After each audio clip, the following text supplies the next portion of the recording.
Thousands of people in Iowa have told the Gaming Commission they should not be at a casino or gamble at all. The program is supposed to stop them from being able to pull a slot machine or roll the dice. Anyone signed up for the voluntary self-exclusion program could be charged with trespassing if they're caught. That's if they're caught. We found out how easy it is to be in the program and still gamble away tens of thousands of dollars. Do you believe you have a gambling addiction? Oh, yeah. Yeah, for sure. Danny Foster is addicted to winning a jackpot he can't collect. Every time that I've hit big, they end up telling me that I'm not allowed to be there. That jackpot instead goes to the state, and Danny, after showing his ID, is escorted out. He's one of roughly 9,000 Iowans signed up for the state's voluntary self-exclusion program. It's meant to help and deter problem gamblers from gambling. The program allows Danny to voluntarily say he shouldn't be at a casino, but he is still slipping through the cracks to the tune of 50, probably. 50 grand in the last year? Probably. Yeah. That's a lot of money. Yeah, tell me about it. Yeah, I mean, I'll be the first one to say I definitely got a gambling problem. The money gone, the winnings instead going to the state's general fund, according to the law. Danny admits he was at Prairie Meadows Casino in Altoona just a couple of weeks ago. I mean, they don't ID you. You just walk in there and... You can spend your money, you just can't win any. Yeah. Which is kind of, in my opinion, it defeats the purpose of the program. It's really been hard for our marriage. I mean, we've been together a long time. I mean, almost 10 years, so we're trying to work things out. So I hope we can. I hope we can. Casinos in Iowa are not legally required to ask for an ID before someone enters the gaming floor, where people like Danny are not supposed to go.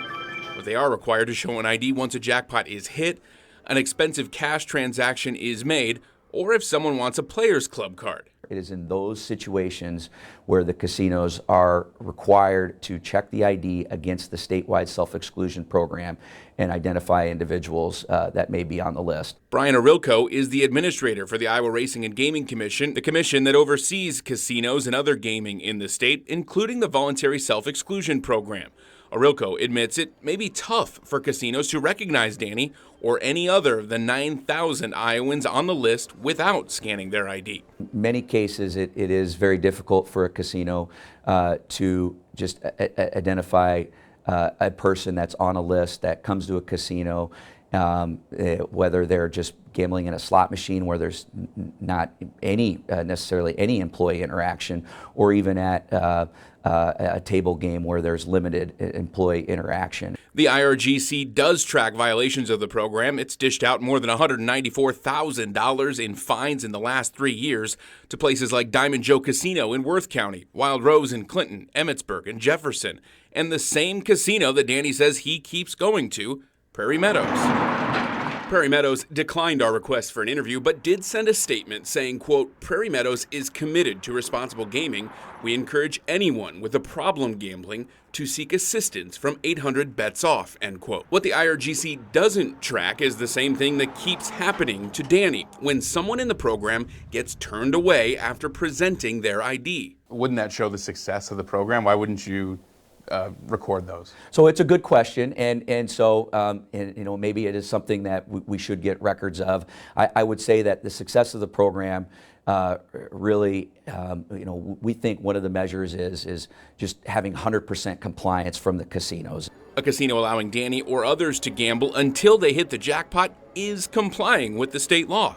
I would like to see if they did start IDing everybody and arresting people that are on the self-exclusion. He and his wife say that change in the law would solve a problem for Danny and potentially thousands of others in the program addicted to gambling. I just really think that would have a very positive impact on a lot of people. Now, another recent wrinkle in the law. Anyone can gamble right here in the palm of their hand with sports gambling. Arilko says gambling apps are required, just like casinos, to make sure no one in the program is using them. Casinos are required to train their workers to comply with the IRGC law, which also includes updating the list of people in the program once each week. But again, they're not required to show ID or ID someone before they walk on the gaming floor. That's how Danny and potentially others are falling through the cracks. If you or someone you know is addicted to gambling, you can call Your Life Iowa or 1-800-BETS-OFF.